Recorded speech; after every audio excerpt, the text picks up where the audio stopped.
alam liar, saat predator memangsa spesies hewan lain yang lebih lemah, hal itu merupakan hal yang biasa. Namun ternyata karena berbagai alasan, tak jarang kanibalisme atau memakan hewan dari jenisnya sendiri kerap terjadi di kalangan beberapa spesies hewan. Bahkan hal itu juga dilakukan oleh hewan yang tak lazim untuk memakan sesama spesiesnya sekalipun. Dan berikut, On The Spot telah merangkumnya dalam 7 pertarungan hewan kanibal.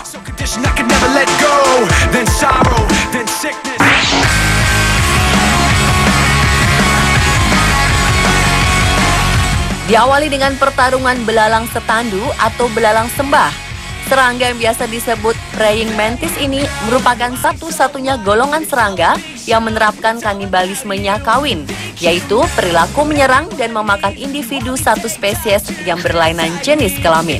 Biasanya kanibalisme ini dilakukan oleh betina terhadap pejantan, meskipun pada beberapa kasus terjadi pula sebaliknya. Muncul keadaan kanibalisme yang terjadi di antara 10.000 belalang per meter persegi ini diakibatkan minimnya sumber makanan, sehingga belalang ini terus-menerus saling menggigit satu sama lain dan lebih banyak merampas makanan belalang lainnya. Seperti yang dilakukan kedua belalang sembah berbeda warna ini, di mana keduanya saling menyerang dan berusaha untuk mengalahkan satu sama lain, hingga akhirnya salah satu kepala belalang yang bertarung sengit ini terputus, lalu tubuhnya dimakan oleh belalang pemenang.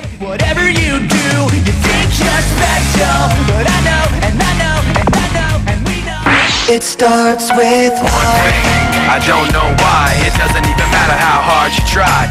Selanjutnya adalah singa jantan memaksa anak singa yang bukan dari kelompoknya. Singa merupakan hewan terberat kedua dari jenis kucing setelah harimau dan umumnya hidup antara 10 hingga 14 tahun, akan tetapi ada juga beberapa yang bisa bertahan hidup sampai dengan 20 tahun. Hidup di dataran savana dan padang rumput kering, serta semak-semak belukar di sekitar hutan, membuatnya membutuhkan asupan makan yang cukup banyak.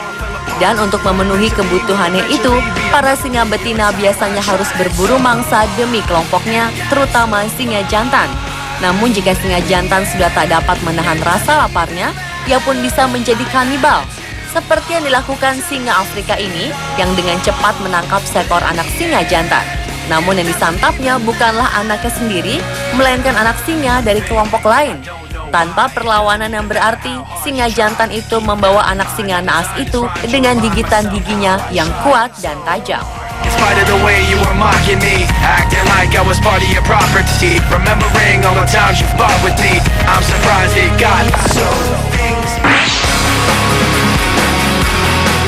Berikutnya adalah buaya air asin.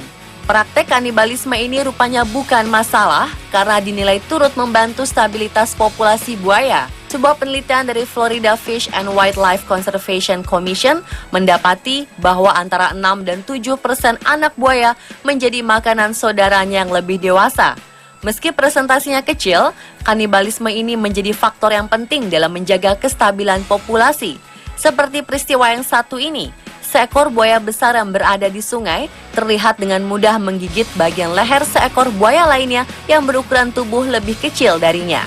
Dengan pergulatan yang tak begitu berarti, buaya berukuran besar itu membawa buaya kecil yang malang itu ke tempat yang airnya lebih dalam, menunggu korbannya yang tak lagi bergerak, dan kemudian melahapnya hingga seluruh tubuh korban tak lagi terlihat di mulutnya.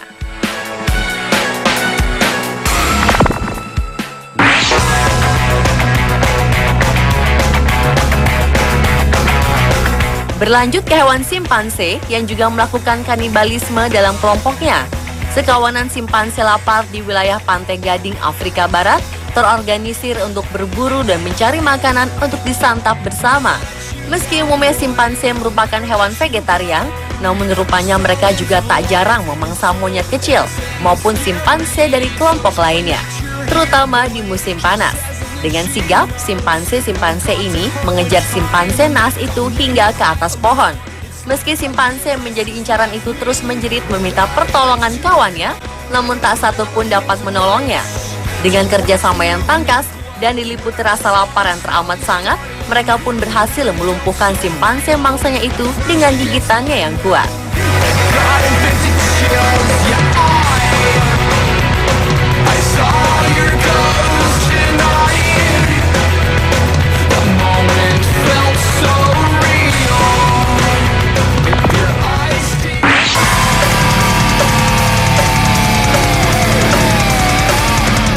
Pertarungan hewan kanibal lainnya adalah pertarungan ular cottonmouth. Hewan kanibal yang masuk dalam golongan ular derik ini merupakan salah satu ular berbisa di dunia yang hidup di Amerika dan merupakan ular pemakan segala termasuk sesama ular. Ular cottonmouth berikut ini yang tengah mencari mangsa berpapasan dengan seekor ular derik muda yang dikenal lebih berbahaya dan agresif daripada ular dewasanya. Tanpa banyak berbasa-basi, mulut lebar cottonmouth itu pun langsung melahap bagian kepala ular derik itu. Akan tetapi si ular derik tak lantas menyerah. Meski kondisinya terjepit, ia tetap melakukan perlawanan dengan memutar tubuhnya agar posisi kepalanya yang terpelintir kembali lurus. Dan akhirnya ular derik muda itu pun berhasil melepaskan kepalanya dari mulut cottonmouth. Akan tetapi, upaya melepaskan diri dari bisa dan cengkeraman mulut cottonmouth itu telah membuatnya lemas. Maka dengan mudah, cottonmouth kembali mendekati kepala korbannya dan perlahan tubuh ular derik itu pun dilahap ular cottonmouth tersebut.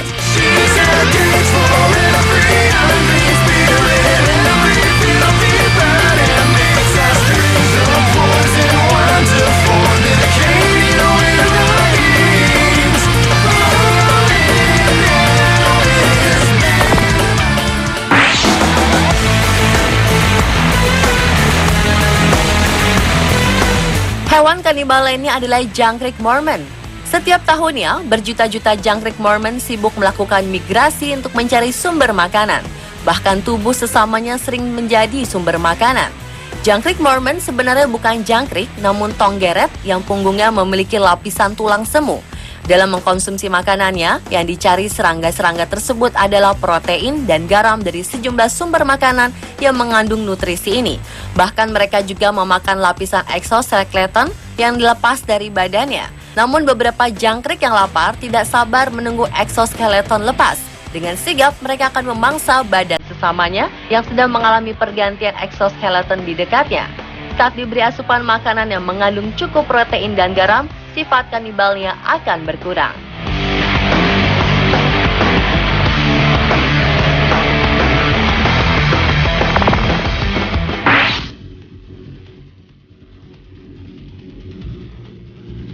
Dan pertarungan hewan kanibal lainnya adalah kalajengking. Kalajengking menggunakan bisanya untuk membunuh atau melumpuhkan mangsa mereka agar mudah dimakan. Hal itu juga mereka lakukan untuk membunuh pasangannya saat perkawinan. Biasanya kalajengking betina yang akan memakan sang jantan. Namun ritual ini memiliki manfaat dan makna tersendiri, yaitu sebagai asupan nutrisi atau sumber makanan yang baik bagi betina dan calon anak-anaknya. Kalajengking betina melakukan perkawinan secara agresif, sehingga memerlukan energi yang banyak dibandingkan dengan jantan. Oleh sebab itu, setelah melakukan perkawinan, betina memerlukan asupan nutrisi sebagai pengganti energi yang digunakan dalam proses perkawinan. Ritual kanibalisme ini menguntungkan bagi calon anak, karena nutrisi dari tubuh kalajengking jantan dapat menambah daya hidup dari sel telur yang telah dibuahi.